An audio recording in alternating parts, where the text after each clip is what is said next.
అనంతపురం జిల్లా Kalyandurg ఆబ్కారీ CI Haseena Banu office బాయ్ని చెప్పుతో కొట్టారు. ఈ వీడియో చాలా ఆలస్యంగా వెలుగులోకి వచ్చింది. ఎక్సైజ్ కార్యాలయం పరిధిలో మద్యం అక్రమంగా విక్రయిస్తున్న వారి నుండి సదరు సీఐ ప్రతి నెల డబ్బు వసూలు చేస్తున్నట్లుగా ఆరోపణలున్నాయి. దీంతో తన పేరు చెప్పి డబ్బు వసూలు చేస్తున్నారంటూ ఆఫీస్ బాయ్ని సీఐ హసీనాబాను చెప్పుతో కొట్టడం సంచలనం రేపింది. ఇదే విషయంపై ఆఫీస్ బాయ్ నాని ఎక్సైజ్ ఉద్యోగుల సంఘానికి కూడా ఫిర్యాదు చేసినట్లుగా తెలుస్తోంది. ఆ శాఖ ఉద్యోగుల సంఘం నాయకులు ఇటీవలే ఆమెతో మాట్లాడేందుకు వచ్చారు.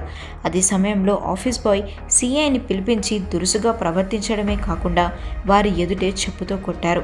ఆమె అక్రమాలపై ఒక ఉన్నతాధికారిని విచారణ చేసినా ఎలాంటి ప్రయోజనం లేదని ఆ శాఖ సంఘం నాయకులు ఆవేదన వ్యక్తం చేశారు.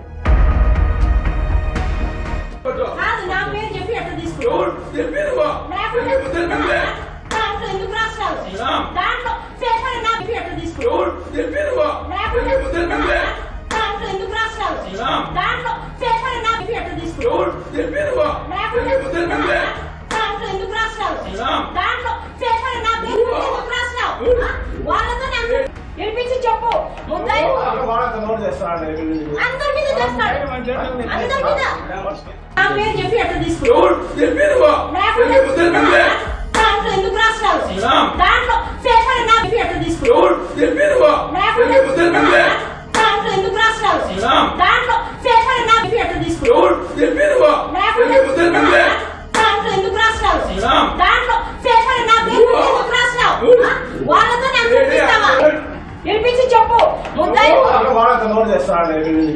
మీద